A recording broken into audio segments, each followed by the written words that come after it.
The following podcast may contain adult language and an abundance of salt. So get ready, nerds, because we're talking Mad Max Fury Road.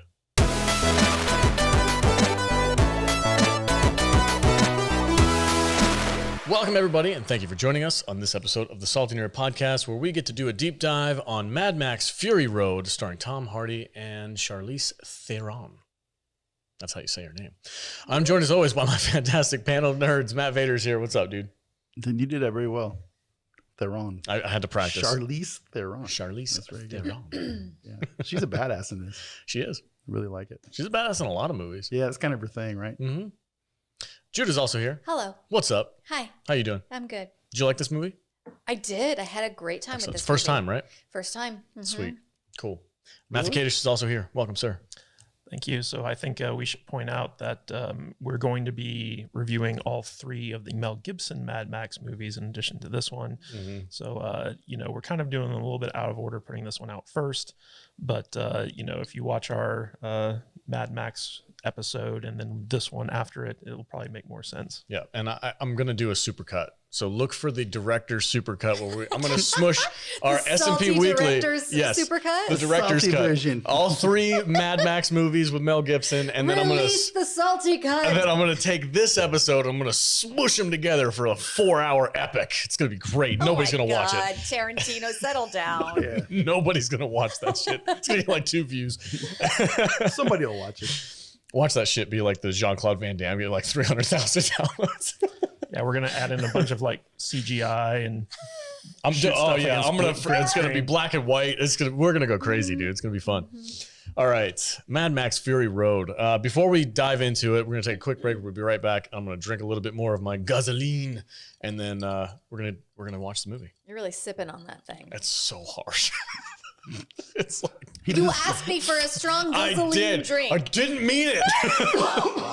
He just didn't want to he doesn't want to have any alcohol. I need for you to understand who I am when you ask me to make you drinks. Welcome back, everybody. Hey, if you want to support the podcast and play an awesome mobile game, go to saltynerd.com/DC and download Dragon Champions and join our guild. Matt Vader went through the trouble of taking the time to create the Salty Nerd Guild. It wasn't me, man. It wasn't you? No, it wasn't Shit, me. I thought it was you. Who was it? It was JT, our patron. Oh, that's right. It was JT. I'm sorry, JT. I forgot. JT, he one of has our... the title Guild Master. In his, I think I said, Discord. go make a guild. And he goes, okay. Yeah. And he went and did it. So we have a Salty Nerd Guild. We did. Head over to saltynerd.com/DC, download Dragon Champions. You can use the promo code SALTY to get a little extra boost, get some perks to get yourself started. And then once you work your way up to level 80, you can fight Matthew Kadish for his crown as Dragon Champion. Well, you only need to be level 20 to join our guild. That's true. I'm very unfamiliar. I'm like level 8 for Dragon You need Champions. to get your shit together. I know. Yeah, so Dragon Champions is actually a hero collector game that is kind of in the vein of World of Warcraft. It's a fantasy game, and the goal is to unlock every hero in the game and upgrade them and use them to, do raids and fight against other players and all types of fun stuff. So I've been playing it since launch. It's a great game. It's free to play. You don't need to spend any money on it if you don't want to, but if you use our promo code SALTY, and that tells the game developers that we sent you, and so we get credit for that and it helps support the podcast. And you get a bunch of free stuff. Yeah, and so if you want to play the game, support the podcast, check out Dragon Champion. All right, let's get into Mad Max Fury Road. Jude, take it away. All right. 2015 Mad Max Fury Road, rated R with a runtime of 2 hours. This had a budget of $154 million. What do you think this brought into the box office? Oh, boy. 280 million. Okay, V? $800 million. Somewhere in between. $374 million. Nice. This did well. Yeah. Well, actually, so they spent about 50 to 100 million on advertising this movie. So this movie actually ended up losing a little bit of money. Yeah. It did not deserve to do that. No. I thought it was a good movie. It was a great movie. Yeah. This movie's freaking dope. I feel like this is where all the last movies should have ended up. All of those were a rough draft of the script, and this is what the first movie should have been. Yeah. I thought this was really well done. It was exceptionally well done. The cinematography alone. This is what happens when you have good CGI and a budget. And well, they didn't. I looked it up. They didn't use a whole ton of CGI. No, but it's there. There's a few stupid fucking guitar. You didn't like the guitar? It was stupid. It was amazing. It was absurd. Yeah, 80% of this movie is all practical. They only used digital, I think, for like some color correction and sky replacements. Yeah. And you know, obviously the storm and stuff like that. But Yeah, there's a big, for the most part, this is all done in camera, in real life, just practically. I just can't get over how beautiful this freaking movie is. Like the opening, gorgeous. Yeah, even before the prologue of this movie, where you get introduced to Mad Max, the new version of Max, which is it's no longer Mel Gibson. Now we got Tom Hardy. Tom Hardy's dope. He's freaking awesome. So I didn't have a big problem with that. Although I do miss Mel Gibson because I think like an older grizzled Mel Gibson as Mad Max would have been amazing. But they got Tom Hardy, which is really cool. I feel like Mel Gibson has fallen out of favor ever since the whole sugar tits incident. Well, he's been a little.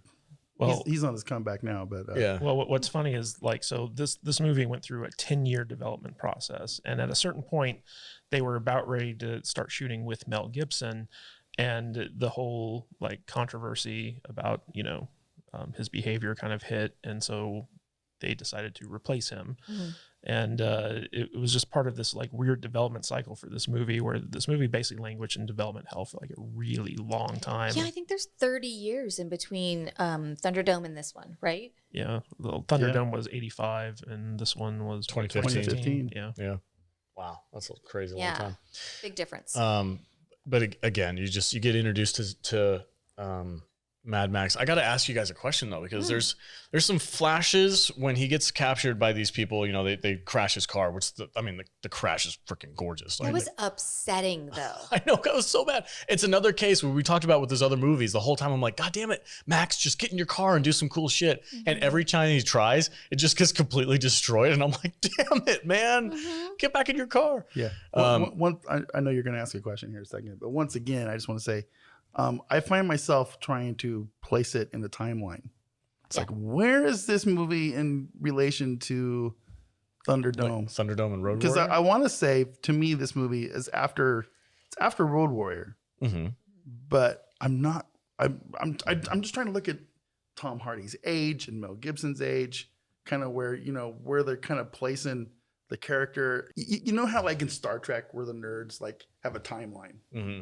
And they go, well, this episode's at this time, and this movie's at this time, and this episode's here. Then we got the divergent timeline down here, and this episode, blah, blah, blah, blah. Nerds doing nerd things. Yeah, yeah. I need one of those for these movies. I don't know that you can do that with this. I don't know where it's at. So how far after the apocalypse is this? I look at it more like James Bond, where it's just basically like, here's the world, here's an adventure of this character in the world, and wash, rinse, and repeat. I don't think there's any real continuity here. That doesn't work for me with these movies. No. Would you like the synopsis though? Yeah, go ahead. Oh shit! Yeah, totally. Yeah, go for it. Okay. Charlize Theron is on a mission to abscond away with a bunch of chastity belt-wearing ladies. The wives of Immorten Joe stow away on her rig, headed to a supply run, but really headed to the sanctuary called the Green Place. Max got himself captured and turned into a blood bag for real crazy Nicholas Hoult. When Joe uncovers the escape attempt, he sends his war boys to fetch back his special lady friends and their buns in his special lady ovens. Nicholas Hoult, maverick of the war boys, straps Tom Hardy to the front of his dune buggy and sets out to retrieve the runaway brides, but becomes disillusioned with his brainwashed upbringing and joins with the tanker girls. Turns out, Charlize Theron is just as much of a gearhead as Max and Knox, and Anghard, the Splendid, gets run over by a tanker. They make their way through the desert to the Vulvalini, a tribe of women warriors, and find that the Green Place no longer exists. With no other option and no safe places left in the world, they decide to turn around and head back to the Citadel, but not to surrender, to take it. Discuss. I love this movie. It's really good. I love the world building that they did in this movie. This movie, it's like, if I was going to jump into a video game where you could explore this world, I feel like this is what I would kind of want to go to. Where you go to, what are they called? where the Immorten Joe's place. Immorten Joe's. Yeah. Immortus. place. I think Is I it call it Immortal? Immortal It's- Joe, or but I it's think it's Im- Immortus. It's Immorten. Immorten. Yeah. Immorten Joe, Played by the same actor who played who played Toe Toe Cutter, which is I think is kind of a cool little Really? thing. Yeah, yeah. Oh, I didn't catch that. Hugh Keays-byrne, I think is how you say his name. But I thought that's a pretty cool little thing. Yeah. Not the same character though, No. because he died. He got smashed by the a first tractor movie. trailer. But that would have been dope if it was like That would have the been same so dude, freaking cool. Same character. So- Toe okay, Cutter. so- Lord but- Humongous was originally going to be Goose, who survived. That would have been really cool too. Oh, that would See, now have that's been some world building, man. That's Yeah. some shit I want to see. But I love this movie. I mean, it's so much more developed. Yeah. You know, it's like you got the place where they're all from, and then you got Gasoline Town over here, and you got Bullet Town over here. And I got to go to this town to get gasoline, and then we're going to trade with Bullet Town to get this There's stuff. like and, literal trade routes. And Yeah, like yeah, all yeah. of the characters in this have a story and an arc. Like honestly, Nicholas Holt's story, like character arc through the whole thing is the most interesting thing for me. Not Tom Hardy, Yeah. and not even the Tanker Girls. That's Yeah. one of the very few criticisms that I do have of this movie is I felt like Mad Max took a back seat to, He did. to everybody else. Yeah. He And absolutely like did. if they're gonna title this movie Mad Max Fury Road, like he should be the main character. So what this feels like to me is it's like, okay, we're going to flesh out this world, Mhm. but to get it going, we need some familiar DNA. Right. So let's throw in not Mel Gibson. Mel Gibson, but make it somebody known like Tom Hardy Yeah. and play the same character to let everybody have a way to get into this. You know, so Did you know that Jeremy Renner auditioned really hard to try to get this role? Did I could he? see I that. could see that. I could yeah. see that. That would have been cool. Yeah, my boy Jeremy. Over your shoulder every episode. That would have been dope. But I love Tom Hardy though. So okay, the question I wanted to ask you guys early on in the prologue of this movie, before the title scene, Mad Max gets captured and he's running through the dungeon of this town that he's in, and he jumps over his car. You know, it's a really fun scene. As he's running down this hallway, he's getting flashes of these like half dead people saying, "You should have saved us, Max. Why didn't you save us?" And you can tell it's like it's in his head. I think he has PTSD. I think that's supposed to be his family, his kid. Was it? Okay, because I was wondering like, Well, But I don't. think It doesn't so. really work. is this actually Mel Gibson's Mad Max, or is this a different character? It's Max Rokentowski. It's him. yeah, it's James Bond. It's the same character with a different actor playing him. But the thing that was weird about this movie is that there was like a novel tie-in to the film that set up like the girl that Max sees throughout the film. Her name's Glory, and this tragedy that happened where Max was trying to help a group of people and he failed, and that's basically the plot of this tie-in book.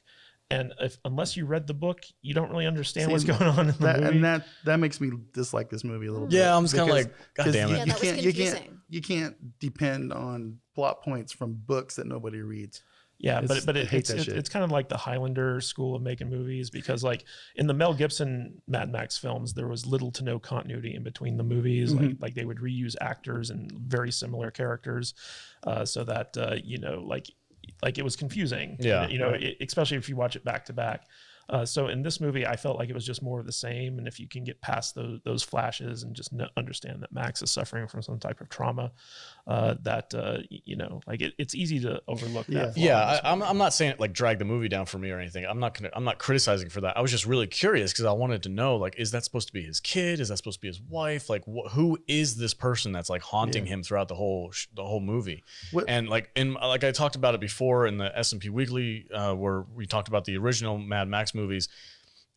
Before I had watched the second one, Road Warrior, which is like the best Mad Max movie besides this one, there was that feral kid. And in my head, the whole time I'm like, that feral kid grew up to be Tom Hardy. That was actually a popular theory I was like, of fans of the Mad Max franchise when this movie came out. They're like, we think that's, you know, just the feral kid who's taken up the mantle of Max. But George Miller's come out and said, like, no, it's the same character. Damn it, man. That would have made it better. I would have been so stoked. I'm curious to think of what Kadish thought of the setup for this movie, because one of the things I really like about this movie is the first 5 minutes. Because when they capture Max, and then in the space where he escapes and runs through the Citadel and gets recaptured, they set up everything that's going on in this place. Yep. From the milking moms to the water hoarding to the farms that they have at this place, to his soul, to the war boys and their religion. And it's all set up. Dude, they're in altered. 3 minutes. And They're freaking. I was just kind of curious if Matt appreciated that, how they did that, because I know you're real big on how writers set up stories and worlds. Because I feel like they're setting up a brand new world for us. This could be a completely alternate universe from the Mel Gibson movies, as far as I'm concerned, and it wouldn't bother me at all. But this feels way more fleshed out, to me than what the other things were. You know what I'm saying? Yeah, one of the interesting things about George Miller and his kind of take on the Mad Max franchise as a whole is he approaches them as if they're silent films. Like if you were to take all the dialogue out of these movies, you could watch them, you know, across language barriers, across different countries, and understand the story that he wants you to do. And he's kind of refined that over the years, because like if you watch the original Mad Max, it's a little bit nonsensical. And then like with each successive movie, it gets a little bit better. And in this movie, he's kind of perfected the silent storytelling technique, where you said like he basically uses visuals to tell the story from the start of this movie to the end of the movie, and it's very like masterfully done. Like this movie is brilliant on so many different levels. Right. It's hard to sing the praises of this movie enough, because like this is really the culmination of like George Miller as a auteur. Just because the first time I watched this movie, 2015. We weren't doing this. Right. I don't even think I knew you guys then at this point. Shortly before that. But watching it again for the first time in a while, I just really noticed the setup for the world and everything that they did in just the first 5 minutes.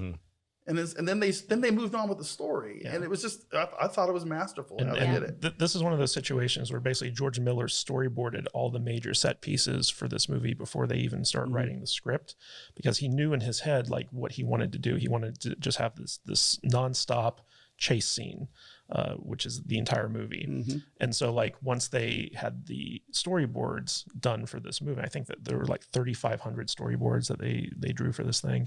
Then they crafted the story around those storyboards. And so they figured out, okay, here's where we need to set this stuff up to get into this thing. And then, you know, like so on and so forth until the end of the movie. And the thing I really appreciate about this movie is that in the previous Mad Max films, the ends of the movies are always kind of like Mad Max being chased down by whatever bad guys there are. And in this one, they have that, and then at a certain point they flip it where they're like, okay, we're going to go on the attack. And that switches it from like kind of like a reactive movie to a more active movie from like a protagonist and action driven point of view. And that's what makes the climax of this movie so much more fulfilling than the previous Mad Maxes, in my opinion, is because like the character actually says like, hey, I'm going to do something. It's kind of similar to the end of the original Mad Max, where he goes on his revenge spree, where this one, they turn the tables and are like, okay, we're going to take the fight to Immorten Joe. And at that point, the movie actually becomes like super exciting. Like it was exciting up to that point, but like now like there are like stakes.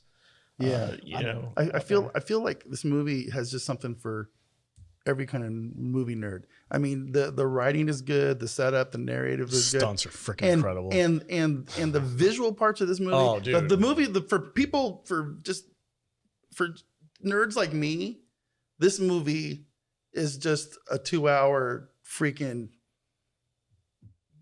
orgasm for lack of better words. It's just like a giant just injected orgasm. I love the pause that went into that. Orgasm. It's wild. From the start. I'm glued, dude. I'm glued to the screen. From the start to the end. Yeah. To the very fucking end of this movie. It's just like I have a whole new understanding of the male orgasm. A festival for my brain, ears, and eyes. Yeah. It's wild. Well, you know what's funny is so like in the Road Warrior, that kind of set the stage for what a post-apocalyptic world is going to look like. And it was all very desaturated. It was very earth tony. It was almost like a black and white film because like the color palette was just like so muted, and that kind of set the stage. And when George Miller was directing this thing, 30 years later.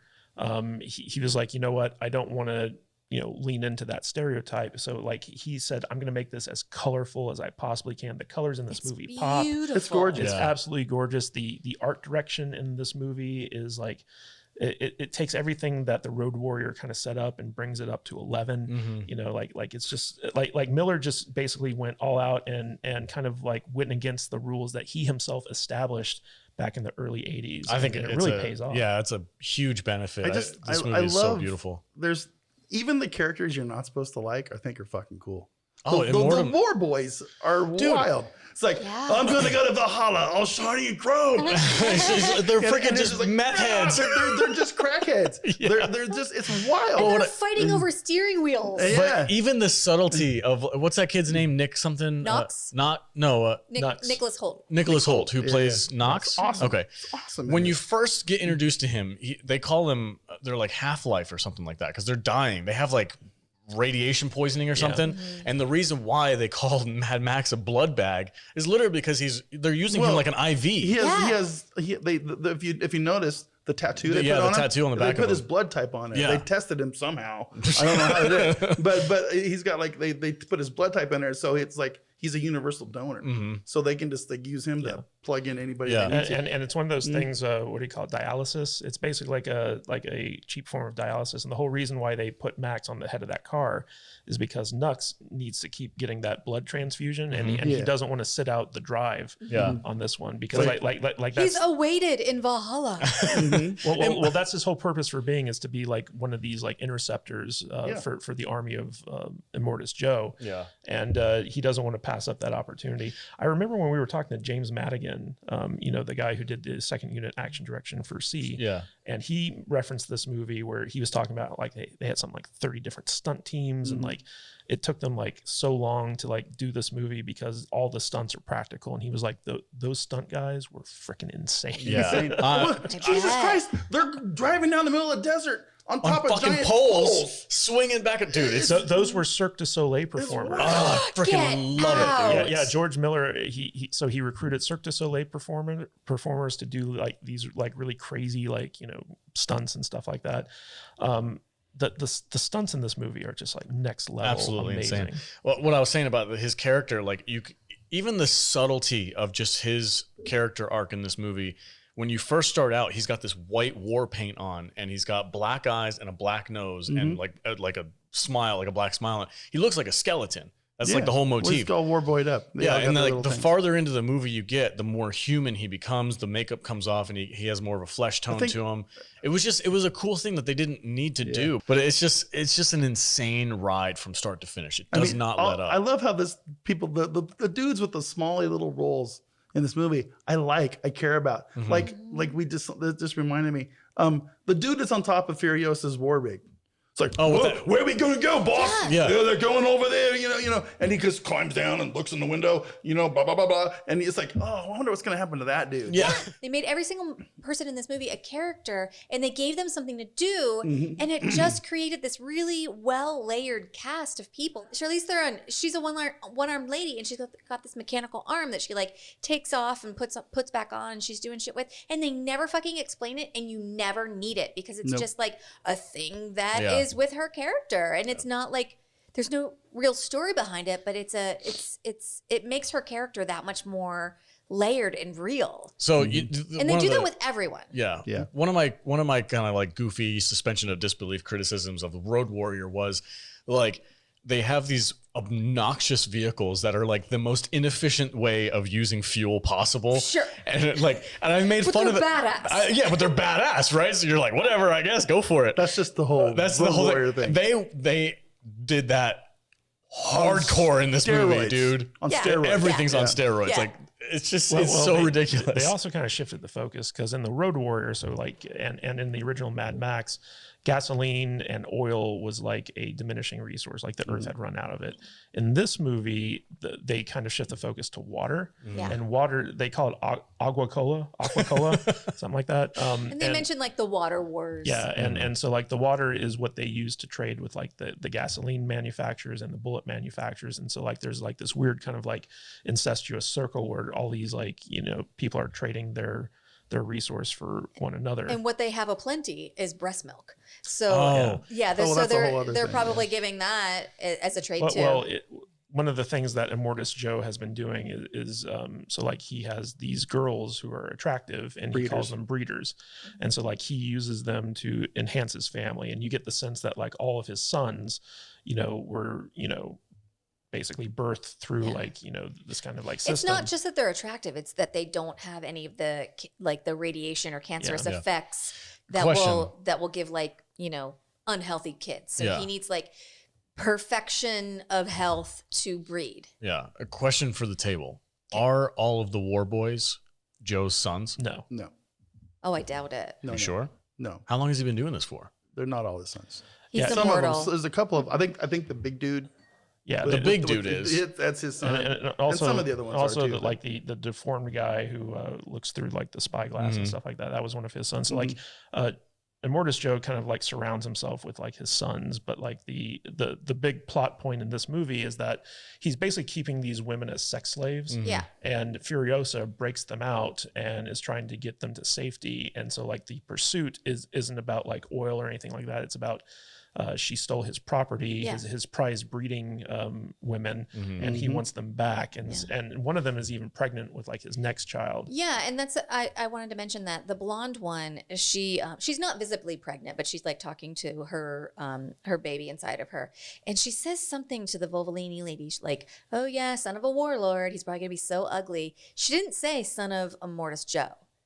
Well, So Immorten Joe is a warlord, though. Yeah. okay, but she didn't say So son, you think- son of the guy. Well, literally no one was allowed to have sex with him except Immorten Joe, and they had those like really creepy chastity belts. did. Oh, dude, that But chastity belt with like the I- teeth. Yeah. yeah, Oh. That I should've feel ripped like your dick there's off. more than one like. No, there isn't. No, I think I think it was just Immorten No, Joe. Immorten Joe's whole thing is he keeps the breeders around because he wants to procreate and have a non-deformed So Yeah, but child. here's the thing: if those and- are the only ones being bred, and those are the only kids being born, then there are going to be some daughters that he then Probably- takes those as his wives too. or he sells them to the other towns. We didn't get into that part of the movie yet. Look for the sequel. Yeah. So, Yeah, that's world building stuff. Yeah. but Oh shit! but I was gonna say something. But basically, this movie gives you enough to like think about and be like, yeah, "Oh shit, yeah, what yeah. else is going on?" And Sorry, the entire babe. time I was watching Zoe Kravitz, I was just thinking Catwoman. Yeah, she was just in the Batman.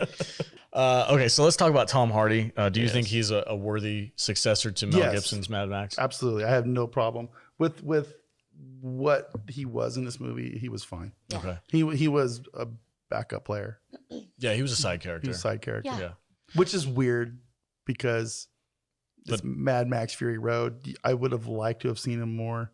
Well, there's But- one scene in particular. So he gets taken along because he's a blood bag for this Yeah. war boy. He gets taken along on this trip, so he ends up helping Furiosa along her trip, and he gets involved. And He's there's a hood ornament. yeah, for a while, which is like one of the weirdest freaking parts of this movie, but also And him so cool. reacting throughout all of that shit was really fun. Yeah, he's just sitting there. He's like chained up to this thing with this giant mask on his face, and he's looking at these people like, like, "Oh my god!" How did I get Shit's here? blowing up Yeah. next to him, and he's just like, "Shit, that's my fucking car!"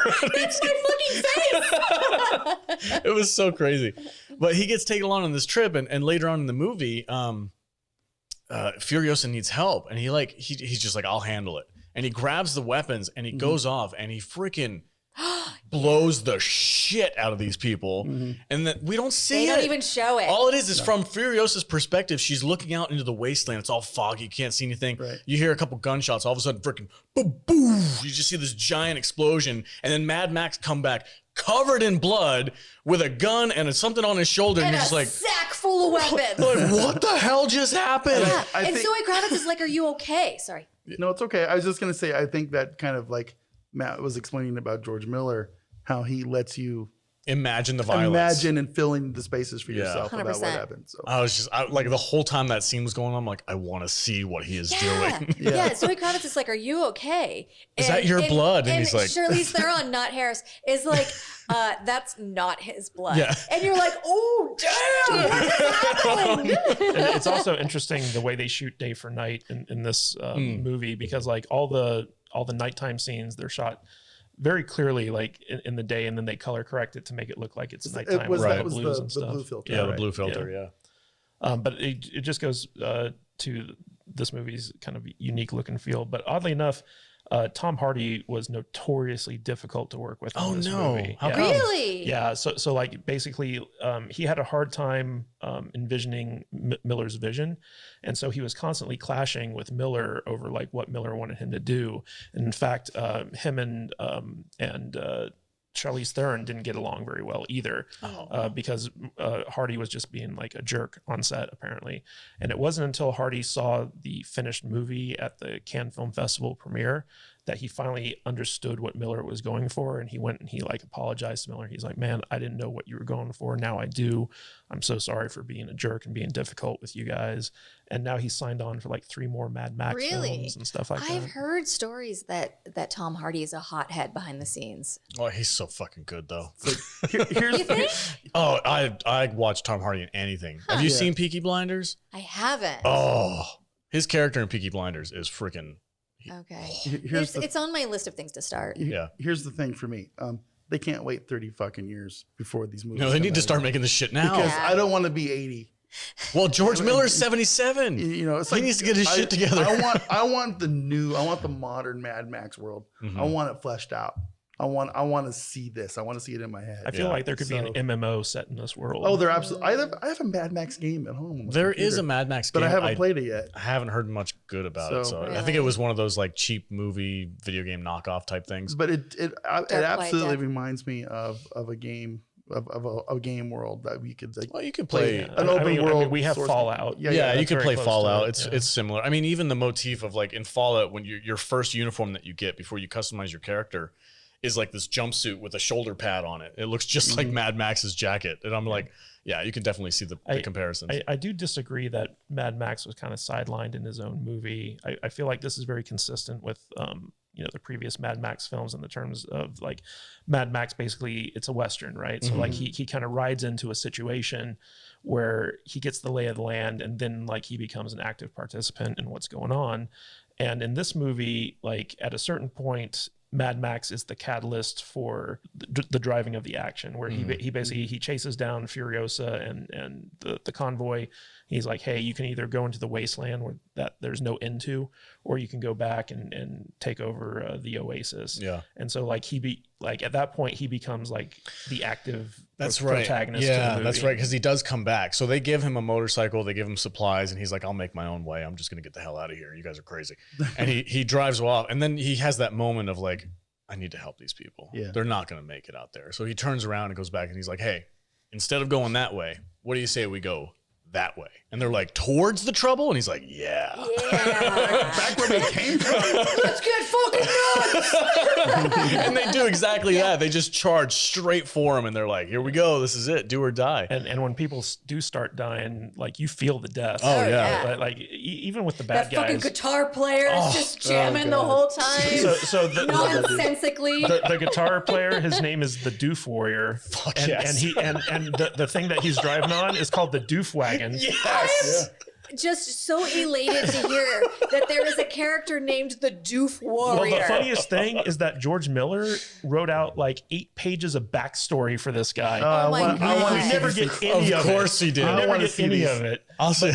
But George Miller's like, okay, here's the guy's backstory. Like it goes from like when he was a kid and like Dude, like getting up to this He point. just sets down a sick track for this freaking Road Warrior shit, man. Like he's just sitting there. My brain just crossed over the movie Footloose with Mad Max. And it was like, I came from a small town and dancing was illegal, but we just loved music so much. And I was riding in my Jeep and I was just jamming out my guitar. And then the gas wars happened. And then I just got kidnapped. And then I became. Now I'm on the Doof Mobile. the Doof Wagon. Whatever.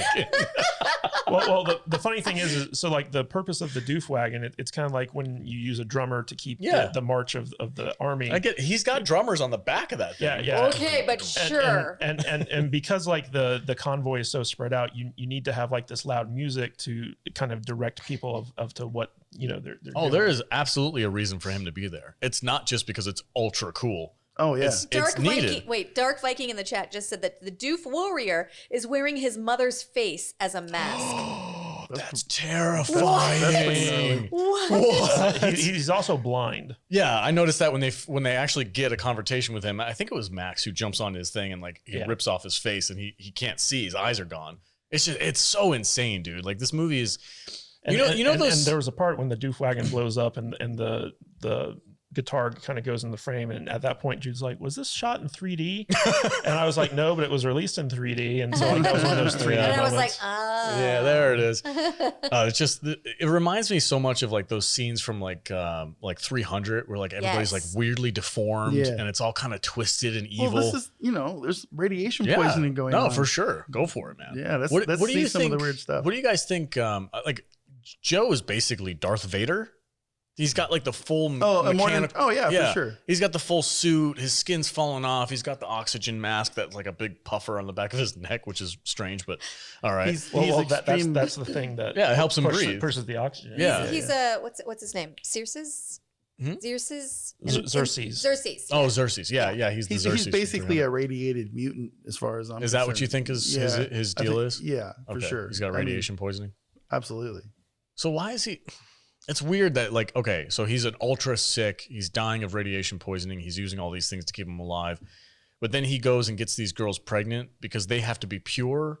But he would make messed up children, right? Right. So I mean, this is the same thing when like, you had princes who kept harems and like, they were the only ones who were allowed to have sex with them because they wanted their bloodline to continue on, especially like if he's dying, he wants children who can carry on his legacy.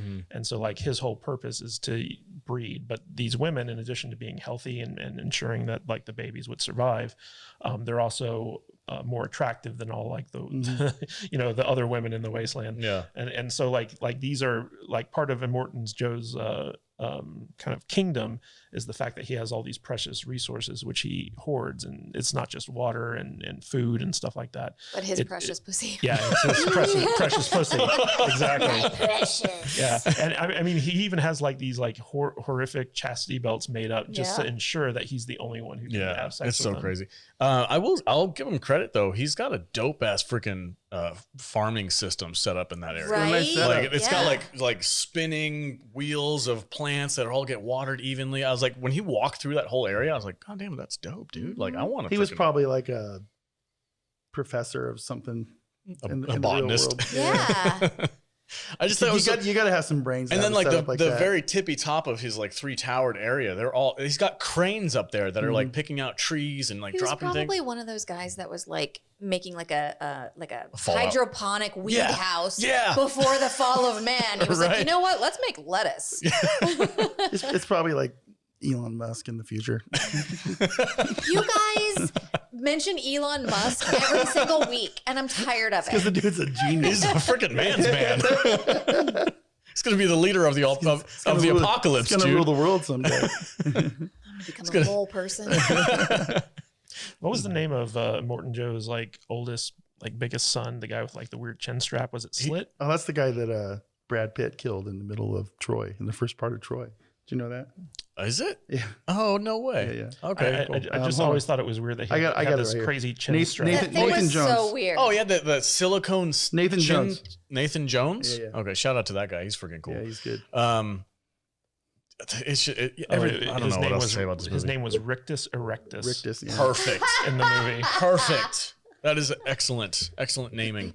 Along with what was the thing called again? The freaking what wagon?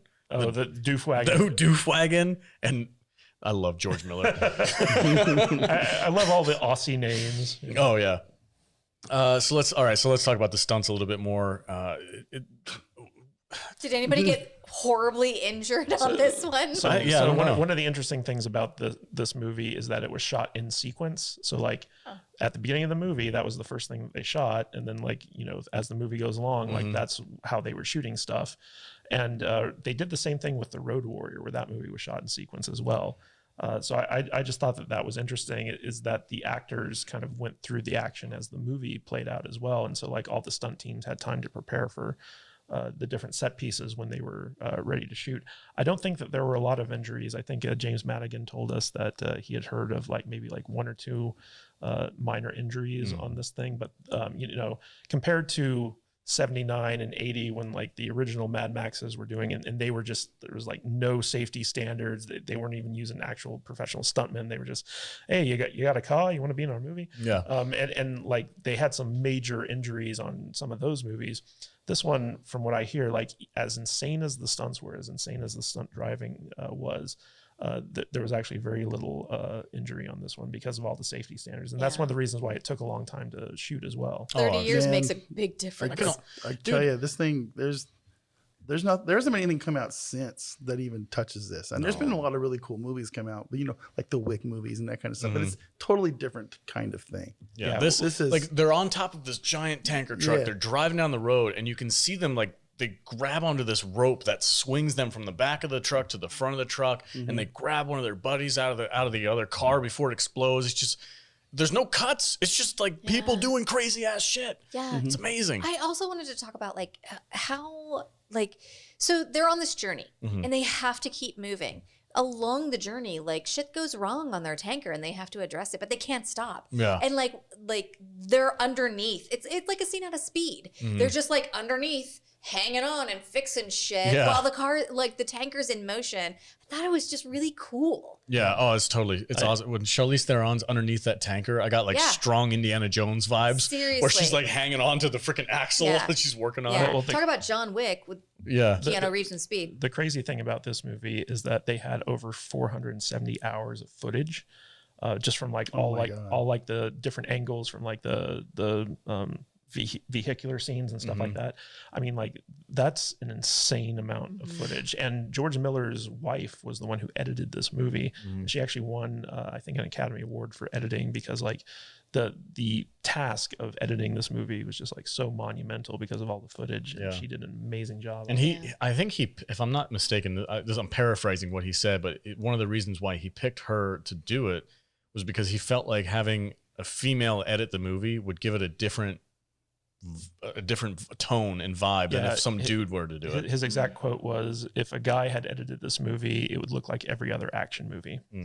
Oh, interesting. So it's just an interesting take. Miller's been kind of like an old school feminist, very subtly in all of his movies. He kind of does the girl power thing. In fact, I think casting Tina Turner as the bad guy in Thunderdome was another one of those things that he was kind of like a subtle feminist message type thing.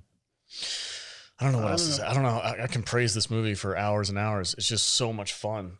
There's nothing I don't like about it. Like they said, I just wish there was a little bit more Mad Max in it. It really is George Miller's masterpiece. Yeah, for sure. This movie, I don't remember seeing anything like it. Even the Mel Gibson Road Warrior movies and stuff like that. They pale in comparison to this film.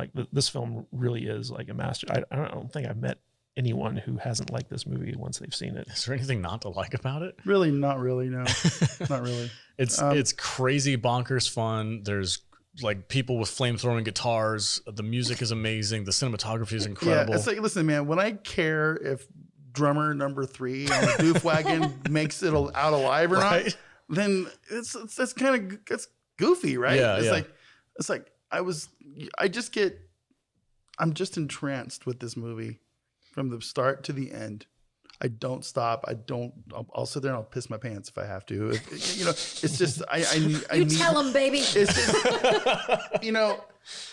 some people are gonna go, oh well, she's a Mary Sue, blah blah blah. I don't get any of that. She gets her ass kicked multiple times. Yeah.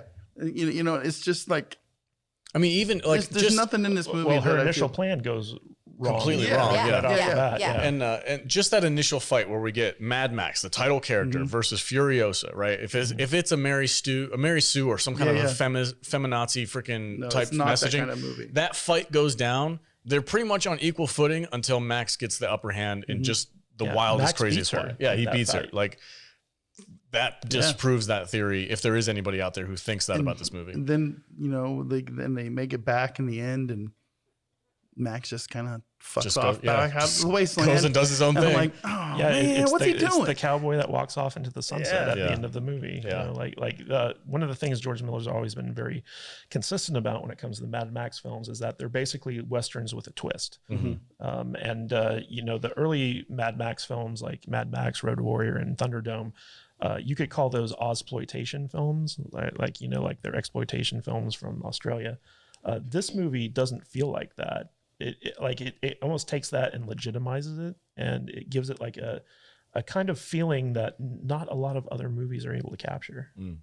My favorite sequence is the one that's coming up right now, is the Canyon motorcycle gang. Oh yeah, those guys are crazy. Dude, when that rig is rolling down that canyon and these dudes are jumping over it, I'm like a 4-year-old kid just. And those practical effects. Yeah, I know, that's what's even. Yeah, those guys are actually jumping over I that know. rig. Imagine the choreography and the timing that those guys have to be able to Just get a bunch of hit their freaking marks and jump over, crazy ass throw their shit down, X and Games land- shit with yeah. It's I just nerd like, out so man, hard it's- about that it's stuff, wild. dude. I love stunt people. Do not get enough praise. Like I need to know every single one of those motorcycle riders. I need to know everybody that's jumping on those freaking trampoline type And pogo sticks, whatever the hell they are. What else? What I also go to is I can't imagine how fun it would have been to be on the crew and the people that designed the look and feel of this movie. Yeah. And the vehicles. Oh, dude. And everything. It's like, we're gonna go make a war rig. It's like, well, what the fuck is a war rig? It's a I was like, you know Mad Max, 1932 right? freaking. I just want one of you guys to text me one day and say we're gonna go make a war We're rig. gonna go make a war rig. I'll put on shoes. No, boots. I'll be waiting outside. Yeah. I love the insane. aesthetic. Like this pieced together hodgepodge like version of these vehicles where like it's half this 1930s giant freaking vehicle and the other half is a freaking Peterbilt, 18-wheeler. It's bananas. It's an army of rat rods, basically, is what's going on. It's crazy. It's so cool, man. But it makes me want to go hang out with those dudes out here in Vegas. Yeah. Like whenever that happens. I don't know what time of year that is. The Weekend Warriors? What is it? Wasteland. Wasteland Weekend. Okay, yeah. I think we'll have to look up that website, plug it in here. But You know, in the development process of this movie, there was a point where George Miller was going to do it all CG animated because he's the guy behind the Happy Feet movies, right? And so like that kind of like got him used to like the digital stuff. And at a certain point, he was like, you know what? We need to do this live. We need to do it practical. And I think that the fact that this movie is like 80% practical and all the CG manipulation just has to do with like sky replacement and colorization and like minor things like getting rid of Furiosa's arm, and Yeah, stuff like that. And there's a few scenes where you can see some motorcycle crashing where obviously it's not a real human. Otherwise they would be dead. Yeah. So like there's some CGI there, but the majority of the stunts are all practical. Yeah, the fact that like it has that realism to it just adds to how good this movie is, because you can I feel like CGI always takes you out of it, especially if it's noticeable. Yeah. And because they use so little of it, all this stuff feels real. And one of the great things about the original Mad Max movies was like how dirty and grimy and down to earth and guerrilla it felt, like you actually felt like you were there watching them shoot that movie as you were watching those movies. Yeah. And this movie, even though it's very slick, it still has that kind of like guerrilla feeling to it, I guess. It's just so, I don't know how much more you want to praise it. Do you have a favorite? Give me your favorite moment in this movie. I can't do that. I don't know. You don't have a favorite moment? This whole movie is just it's just a trip. What's your favorite song that the guitar player did? The Doof Warrior. The Doof Warrior. Didn't he play the same song to the whole thing? No, he changed. This is what's cool about that shit. Right? Oh God! When they slow down, when they slow down, because they're like, yeah, he did. and he's like, wah, wah. He like changes it to a slower tone while they're sitting there waiting for them to get out of the mud. I was like, this fucking guy knows. I mean, here's what I'm gonna say about the Doof Warrior. Vibing on the mood. When they first started marketing this movie, and they had a little teaser trailer. Or whatever come out, he was the main. And he was this dude on the fucking front of this thing with a electric guitar, double necked freaking guitar. And One's like, a bass so play. stupid. I'm like, what the fuck is that? I'm so into this movie. And they got the bungee harness from Thunderdome. From Thunderdome, he's on bungee cords. It was wild. It's Dude. like immediately I bought in when I saw that dude. It was just insane. I love. Do you remember the accountant that has no nose and he's got 2 nipple rings tied together with a chain, and he's sitting there, he's like, Joe, we've used 30,000 units of gasoline. And I'm like, how much gasoline are they burning right now? They're just sitting there idle. I'm like, it's so bananas, dude. But I love that guy was the people eater, and he was the head of Gastown. Oh, he was the leader of Gastown? Yeah, where they were headed? Like all the different warlords, like Immortus Joe called them to help him retrieve That's these what guys. the 3 groups was. The Gastown group. There was the Bullet Town. No and shit. Who was the leader of Bullet Town? Oh, it was that dude that had the bullets in his mouth. Yeah, it was the Bullet Farmer. What was his name? Freaking. It was the guy that went blind. Yeah. He's the one that Max went out and freaking blew the shit out of. Yeah. Okay, that's freaking cool. I didn't realize that. I don't know why I didn't, but it never crossed my mind that these 3 main warlords came together and were chasing these people down. So now all 3, Bullet Town, Gastown, and the Citadel, they're all gone. They all lost their rulers. Yeah. So it's chaos in the wasteland right now. There's a power vacuum. Yeah. Oh, I need to see the sequel. We need to see the sequel. Absolutely. Yeah, my favorite scene was, I think, Nicholas Hoult's death, where he sends this girl that he's kind of formed a relationship with ahead of him, and he's going to keep the truck steady. And then Rictus Erectus shows back up, and Nux basically sacrifices himself in order to save the girl that he loves. And it was an epic crash, and it was just it was a really powerful emotional moment for that character. And that was one of those things where I didn't think I was going to like Nicholas Hoult's character, Nux, when I first saw this movie, but he's one of those guys that grows on you as the movie goes along. It's really well done. His 2 buddies, Larry and Barry, or Barry and Larry, which is it? Always chomping on his windpipe. Yeah, his tumors, right? Yeah, his tumors, his 2 mates. He has tattooed little smiley faces on him. Sick. That's nasty. All right, Jude, do you have a favorite or least favorite moment? I know your least favorite moment is the Doof Wagon, but come on. I wouldn't say it was my least favorite. It might actually be one of my most favorite because it was so absurd, and I'm a lover of the absurd. Right. My notes for this before I made my synopsis were bunch of fucking daddy's boys, that stupid guitar, Nick Holt's character arc. Nick Hoult was my favorite character in this. Okay. And I love everything that happens between what's her name? Angard the Splendid or whatever. When she gets she goes under the wheels and they get her, and for some reason I wasn't sure why it affected Nick Hoult so much, but the whole time he was preparing to die. He's awaited in Valhalla. This is his moment to die in glory. Yes. And then for some reason I wasn't sure what, but I was into it. He's just huddled up in the fetal position, and he's shook. And the redhead is just she finds him and she's like, what are you doing here? And she comforts him and she shows him tenderness. And in that moment, he has this switch go off, and he's like, maybe what I thought I was destined for isn't what I was destined for. And he switches teams and he starts helping them, and everything that happens forward from that moment where he's helping with the truck, and she's yeah, he knows what his shit about cars, and he's going to help us. And she turns him, and they form this relationship, and they starts helping the team. And he's running around with a chain, trying to chain it to the tree to get it out of the mud. And everything that happened moving forward with his character, I was super into. For me, he was the main character of this. And for me, I loved this movie. I did not want to watch this movie. I was very over Mad Max movies by the time I watched this. But this was my favorite one of the week. Okay. And I thoroughly enjoyed it. It's the best one of all of them. And for me, this is what the original script should have ended up as. This was a great movie. Was Mad Max the main character? No, he was not.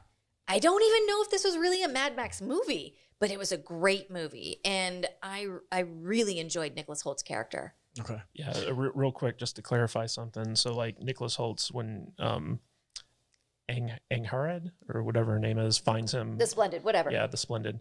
So, he basically, he had met up. That was the pregnant girl that died. Well, he had met up with Immortus Joe. And Immortus Joe had given him a mission. And to Nicholas Hoult's character, Immortus Joe is this god. Well, he is the god. And he is the god. Cool. And so this was his chance to prove his worthiness to his god and die in a glorious way to go to Valhalla, blah, blah, blah. and he immediately fucks it up. He fails in front of Immorten Joe, and he realizes that he screwed up his chance. He failed his god, and so he's a broken man when she finds him, and that's the reason why he's all huddled up in there. And also, he blamed himself for that girl's death. He was like, I was driving the rig that she died from or whatever, or I was on the rig. No, he says, my own blood bag driving that's the what it rig was. Yeah, that yeah. she went under. And I wasn't sure if he was so affected by her, what he thought was her death, or that the blood bag, Tom Hardy, Mad Max, got to be in the position that he thought he should be in. No, he saw his blood bag as an extension of himself. Mm-hmm. So the fact that his blood bag was driving the truck that killed one of the wives and let down Immorten Joe. let down Immorten Joe. That's what he was blaming himself I didn't get for. hung up on the why, but everything moving forward from that, I was super into, and I thought was really well done. This movie is also the source of one of the best memes ever, where Tom Hardy points up and is like, That's bait. Yeah, yeah. One of the best modern memes right now. Yeah. I use it often. Yeah. yeah, it's like a standard on Twitter. Oh, Whenever for someone sure. Yeah. posts something like even remotely inflammatory, it's always like, that's bait. That's bait. There's another scene that just popped into my head. I don't remember what part of the movie it was in, but when they got on the hood and they were trying to beat each other, I think it was to like the canyon or something like that. And Mad Max gets on the hood of the thing and starts drinking gasoline and then spitting it into the intake for his engine to get extra boost. And then the other kid gets on the hood of his, and they're both doing it at the same time. It's like, who can spit more freaking turbo into their shit? It was so bananas. I was just watching that. I'm like, gosh, man, like that dude's literally on top of a hood going like 80 miles an hour right now, spitting something into the freaking. Yeah. It was so great, man. I love this movie. We have very little salt for this movie. There's no salt for this movie, dude. It's just freaking good. It's said no salt. No salt on the margarita. I love you right now. Little Office Space reference. Vader, give it a rating. What is this, a 5-star, 4-star? It's a 5. What? Whoa! Yeah, it's He really did have a stroke. It did. No, this is, like I said, man, I rate movies on emotional and sensory scales, and this movie touches all those. There's no downbeat in this. Mm-hmm. I can watch this movie 100 times in the next month, and I'm going to enjoy it every single time. I watched it 3 times this week. Yeah. And there's not anything wrong with this. If the only bitch that people have is just not enough Max in it, then I don't know what to tell you. I'll leave them wanting more. Leave them, yeah. So I'm into this movie every way. So your 5-star list is Raiders of the Lost Ark, Wrath of Khan, Khan, Ghostbusters, Mad Max Fury Road. Yeah, I think there's one more. I feel like there's one more. Yeah, there might be one more. That's Nick. All right. Jude, give it a rating. I really liked it. It was a surprise to me how much I liked it. I was really into it. I didn't have, like, the most fun I had was Road Warrior, but because it was so ridiculous, this was just a really good movie. Mm-hmm. In the Mad Max universe, I'm going to give this 4 brides out of 5. Okay, cool. Kadish? I agree with Jude. To me, this is a solid 4 chastity belts out of 5. It's a brilliant movie. It's kind of funny, looking back at all the different Mad Max films. Each one of them was very influential and important in its own way. And I feel like this is like the culmination of all that stuff, where like this is just like a fantastic movie. And I think we have, like, it's so new that we haven't even begun to see like the impact that it's had on society and stuff like that. Because like we talked about when we look at the other Mad Max movies, the way that the fast editing influenced music videos at the time, the way that the action scenes were done, the way that the car chases were done, it was all very influential to a Hollywood that wasn't used to seeing stuff like that, or audiences that weren't used to seeing stuff like that. When you think of a post-apocalyptic wasteland, you think of like the Road Warrior. That was something that kind of permeated the cultural consciousness. And then you have Thunderdome, which is like 2 men or 1 man leaves. Everyone knows that. Like Tupac made an entire music video that used that theme, so this is better than the movie. Yeah. So like the whole idea of Mad Max as being like this kind of like pop culture phenomenon that has influenced the very fabric of our society, and what we think of in terms of like good movies and influential movies. I feel like this movie's so good that maybe 30 years from now there's going to be another podcast talking about like all the influences this movie had on other stuff. So it's a classic. I would go so far. Podcast in 30 years? I don't think so. It's going to be VR. There's going to be a holocast or something. Metaverse cast. Yeah. I'm going to have to go with Vader on this. This is 5-star, buddy. It's happening.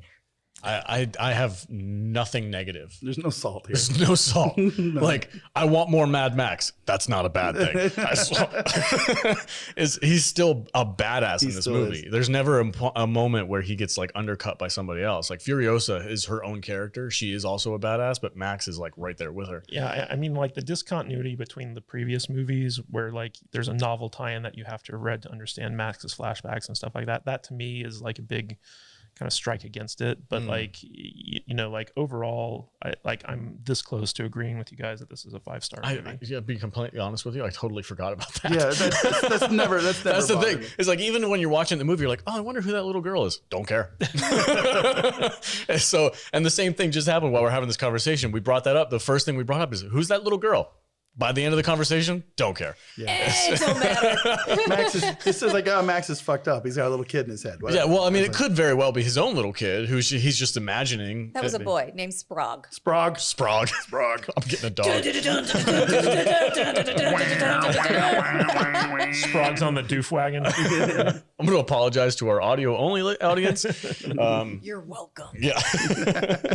That was a sweet bass riff. Our mouth music going off in their ear right now.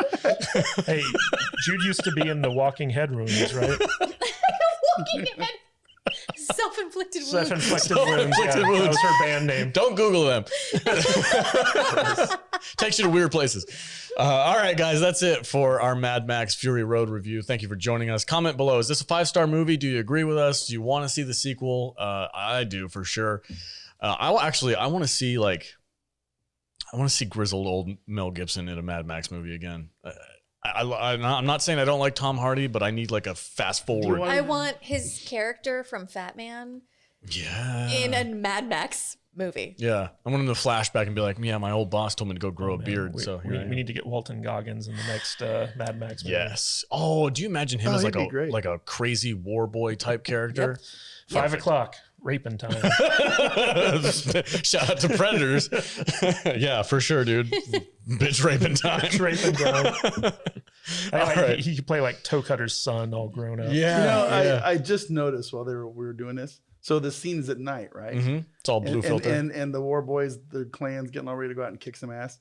It's all blue filter except for the Doof. The Doof Warrior is in red. In color. Oh, dude. George Miller. That's damn genius. Brilliant. It was so good, dude. I love it. All right, guys, that's it. Vader, where can they find you on the you can socials? find me at MattVader74 on Twitter and Instagram, Facebook, YouTube, the things. Sweet. Yeah. All right. Saturday mornings here, Trek Talk. Right on. With Matt and Dork Night. Yeah. All right. Jude, where can they find you at? You can find me at I am Jude Juju on Instagram and on TikTok. And you can find us on Discord if you download the Discord app, saltynerddiscord.com. All right. Matthew Kadish. You can find me at Matthew Kadish, Kadish on Twitter. Kadishbooks.com takes you to my Amazon page. And also, if you go to saltynerd.com/rate, RATE, you can go and leave us a rating on Apple Podcasts. We're trying to get 200 5-star ratings in order to get accredited at Rotten Tomatoes as actual movie reviewers. So if you have an Apple device or you know someone who does, please have them hop on over there. And you don't even have to write a review. Just give us a 5-star rating. Really helps support the show and will help us get accredited. So that means that we can get early access to stuff, review screenings, and press credentials and all that good stuff. So it would really be a big help to us. Yeah, and if you're already listening on an Apple device through Apple Podcast, you don't have to go anywhere. Just scroll down, tap the podcast, scroll down, hit those 5 stars, and peace out. All right, guys. Of course, you guys can catch me on our Discord app, but if you also want to follow us on Instagram, Salty Nerd Podcast over there, we do a bunch of really cool stuff. I do clips of movies and whatnot on our stories and reels, and I just have a lot of fun. So if you want to hit us up over there on Instagram, you can follow us there. Okay, that's it. Stay salty, everybody. Have a great one. We'll catch you next week.